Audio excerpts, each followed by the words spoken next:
Bab 75 Apa hadiahmu? Han Zhang melirik Chen Fan dengan penuh minat, lalu menyipitkan mata ke arah Xia Simo di sampingnya. Xia Simo sangat cantik, dengan kaki jenjang dan ramping bagaikan dua akar teratai putih yang lurus, anggun dan proporsional. Tubuhnya yang proporsional bagaikan patung yang sempurna, tanpa cacat sedikit pun. Terlebih lagi, Xia Simo yang sudah menikah memancarkan pesona wanita dewasa, sangat berbeda dengan Chu Jiai. Kecantikan Chu Jiai membuat semua pria ingin menjelajahi hal yang tidak diketahui untuk pertama kalinya. Dan, keindahan Xia Simo adalah pesta pora malam yang ditunggu-tunggu setiap pria. Halo, nama saya Han Zhang, dan saya putra Han Wantao, ketua Dongjiang Garment Group. Meskipun saat ini saya menjabat sebagai manajer umum Dongjiang Group, ayah saya menganggap saya malas dan tidak dewasa. Oleh karena itu, ia hanya mengangkat saya sebagai manajer umum sementara. Ia bilang, ia ingin menguji saya untuk sementara waktu. Han Zhang berbicara dengan nada rendah hati, tetapi matanya menampakkan kebanggaan yang tak terselubung. Chen Fan, yang hendak pergi, berhenti dan melirik Han Zhang. Halo, saya saudara laki-laki Jiai, Chen Fan. Ini istriku, Xia Simo. Chen Fan berinisiatif mengulurkan tangannya. Hari ini, satu-satunya orang yang bisa diperlakukan dengan sopan olehnya adalah rekan-rekannya dan beberapa tetua yang dia hormati. Tidak peduli seberapa kuat orang lain, mereka tidak memenuhi syarat untuk membiarkan Chen Fan mengulurkan tangannya. Namun karena Han Zhang adalah tunangan Jiai, ia setara dengan saudara iparnya, jadi Chen Fan berinisiatif mengulurkan tangannya. Namun, wajah Han Zhang menunjukkan sedikit godaan, seolah-olah dengan sedikit provokasi, halo. Tapi maafkan aku tidak punya kebiasaan berjabat tangan dengan orang lain, maafkan aku. Tatapan mata Chen Fan yang penuh tekad tampak menjadi sedikit lebih dalam saat ini, dan dia dengan tenang menarik tangannya. Wajah Chu Jiai juga dipenuhi rasa malu. Meskipun dia membenci Chen Fan, dia tidak pernah berpikir untuk membalas dendam padanya. Namun, perilaku Han Zhang jelas mengandung unsur balas dendam. Han Zhang, aku. Han Zhang sama sekali tidak peduli. Dia mencondongkan tubuh ke telinga Chu Jiai dan berbisik, tidak apa-apa. Aku akan membantumu melampiaskan amarahmu. Tidak. Sebelum Chu Jiai selesai berbicara, Han Zhang berbicara terlebih dahulu, Bu, apakah makanannya sudah siap? Kami semua lapar. Mendengar ini, Zhang Keixiu bereaksi. Baiklah, mari kita mulai makan sekarang juga. Hari ini, Xiao Zhang datang ke rumah kami untuk pertama kalinya. Dia harus mencicipi masakan ibu. Zhang Keixiu menatap Li Yuze dengan penuh kepuasan. Dia tampan, keluarganya punya perusahaan, dia kaya dan sopan. Setelah mengatakan itu, dia pergi ke dapur dan mulai bekerja, sama sekali mengabaikan Chen Fan dan Xia Simo. Chu Sanhe sangat tidak puas dengan perilaku menantu laki-lakinya dan Zhang Keixiu. Dia melambaikan tangan ke arah Chen Fan dan Xia Simo dan berkata, Xiao Fan, Simo, kemarilah dan ceritakan tentang cucu perempuan kalian. Chen Fan dan Xia Simo datang ke Chu Sanhe dan menceritakan segalanya tentang Xiao Xiao. Namun, Chen Fan telah melihat kaki Chu Sanhe. Dulu, selama 3 tahun pertama setelah Chen Fan bergabung dengan militer, ia bertempur dalam situasi yang sangat sulit. Saat itu, obat-obatan langka dan dokter sangat sedikit, sehingga setiap prajurit harus menjadi dokter. Dia cukup beruntung bertemu dengan seorang senior yang disegani di medan perang, dan mempelajari semua keterampilan medis darinya. Dia bisa melihat gejala kaki kanan Chu Sanhe sekilas. Dislokasi perpindahan, disertai dengan atrofi otot sedang, ia telah mempelajari akupuntur dari seniornya, dan itu pasti dapat diobati dengan beberapa pengobatan. Ayah, kakimu, aku bisa. Jangan banyak bicara, kemarilah untuk makan. Zhang Keixiu melirik Chen Fan dan Xia Simo dengan dingin. Setelah itu, mereka dengan senang hati mulai menata meja dan kursi. Tak lama kemudian, makanan pun disajikan. Semua orang duduk mengelilingi meja. Setelah 3 putaran minuman, semua orang kenyang dan mulai mengobrol. Di pihak Han Zhang, aroma makanan pun semakin harum, menarik perhatian semua kerabat. Han Zhang juga tersenyum dan berkata, Ayah, kudengar Jiai berkata bahwa ayah suka minum teh, jadi aku meminta seseorang untuk membawakan Ansi Tie Guanyin agar ayah coba. Aku akan memberikannya kepadamu. Aku harap ayah menyukainya.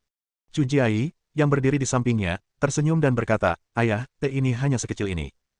Xiao Zhang menghabiskan lebih dari 500.000 yuan untuk membelinya. Hampir semua kerabat keluarga Chu merasa heran. Teh dalam jumlah sedikit itu harganya 500.000. Dunia orang kaya sungguh mahal.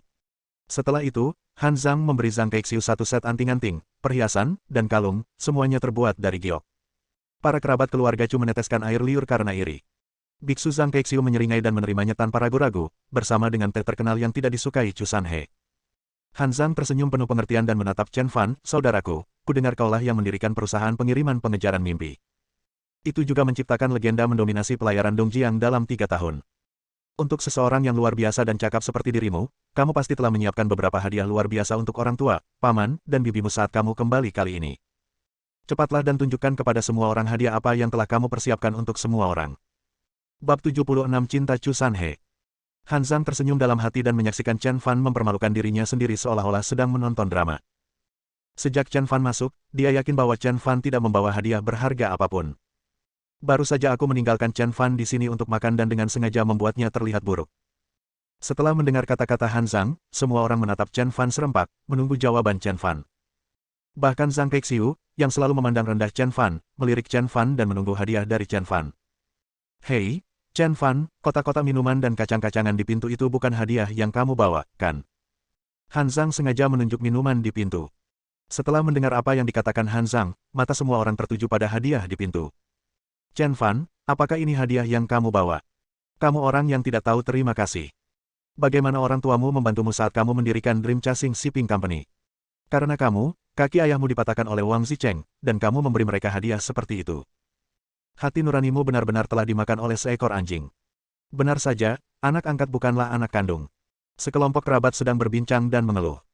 Lihatlah Han Zhang, dia kaya, berkuasa, dan murah hati. Dia memberi semua orang hadiah mahal saat bertemu dengan mereka. Yang lebih terpuji adalah dia sopan dan berperilaku baik, tidak seperti sebagian orang. Zhang Keixiu juga melotot ke arah Chen Fan, sangat tidak puas dengannya, lalu berkata dengan nada sinis, apa maksudmu, apakah kamu perlu membawa hadiah apapun untuk mendapatkan makanan gratis? Xia Simo menundukkan kepalanya, merasa sangat malu. Melihat ini, wajah Chu Sanhe langsung menjadi gelap dan dia berkata dengan suara yang dalam, apakah kalian semua terobsesi dengan uang? Kembalinya Xiao Fan adalah hadiah terbaik. Chu Sanhe sedikit tidak senang. Melihat Chu Sanhe marah, yang lainnya berhenti berbicara. Terutama Zhang Keixiu, yang tahu bahwa kata-kata Chu Sanhe jelas ditujukan padanya, dan wajahnya langsung berubah tidak senang. Tatapan yang diberikannya pada Chen Fan menjadi semakin tidak bersahabat. Chen Fan mengetahui warna asli kerabat ini hanya dengan sebuah senyuman. 5 tahun pertempuran putus asa di Istana Raja Serigala, intrik dan tipu daya seperti itu sama sekali tidak dapat mengusik ketenangan hatinya. Chen Fan tampaknya tidak menyadari tatapan menghina dari semua orang. Dia merogoh saku jaketnya. Ayah, aku tahu ayah suka minum teh kabut Dongjiang setiap pagi dan sore. Kali ini saat aku kembali, aku tidak menyiapkan hadiah lain. Seperti kakak iparku, aku membawakanmu teh kabut Dongjiang. Aku berencana untuk memberikannya kepadamu setelah makan malam. Saat dia berbicara, sekantong teh yang dibungkus plastik muncul di tangan Chen Fan. Teh itu tampak biasa saja dan tidak berbeda dengan teh yang ada di pasaran. Awalnya, Han Zhang yang selama ini menatap Chen Fan, tiba-tiba menghela napas lega. Ia mengira Chen Fan dapat memberikan hadiah yang lebih berharga daripada hadiah yang diberikannya untuk menamparkan wajahnya. Tanpa diduga, teh yang dikirim adalah teh kabut Dongjiang, yang tidak termasuk dalam peringkat terbaik di kota Dongjiang. Lucu sekali, ini seperti penghinaan terhadap diri sendiri. Melihat kejadian ini, seluruh kerabat keluarga Chu menunjukkan ekspresi jijik di wajah mereka. Mengapa Anda tidak memberikan sesuatu yang lain, tetapi Anda harus memberikan teh, dan itu adalah teh kabut Dongjiang yang tidak mencolok. Satu-satunya perbedaan adalah teh Han Zhang harganya 500.000 yuan, sedangkan yang dikirim Chen Fan harganya paling tinggi hanya 10 yuan per pon di pasaran. Kontras yang begitu kentara benar-benar mempermalukan diri sendiri. Jika aku jadi dia, aku lebih baik mengatakan bahwa aku tidak membawa hadiah apapun. Aku tidak punya muka untuk mengeluarkannya. Cibir para kerabat. Namun, saat Chu Sanhe melihat teh kasar di tangan Chen Fan, matanya langsung berbinar, teh kabut Dongjiang diproduksi di Lisan, sudut kota Dongjiang. Benar sekali. Chen Fan mengangguk dan tersenyum. Anak baik, kamu pantas menjadi anakku. Kamu tahu bahwa aku suka minum teh kabut Dongjiang. Chu Sanhe tertawa. Selama bertahun-tahun ketika saya melaut, saya akan pergi ke Lisan untuk membeli 2 kantong teh kabut Dongjiang setiap kali saya melaut. Bukan karena alasan lain, tetapi karena teh kabut Dongjiang terasa pahit setelah 1 gigitan, sepat setelah 2 gigitan, manis setelah 3 gigitan, menyegarkan setelah 4 gigitan, dan tidak akan membuat saya mabuk laut setelah 5 gigitan. Selama bertahun-tahun, saya tidak dapat berjalan dan terus memikirkan teh ini.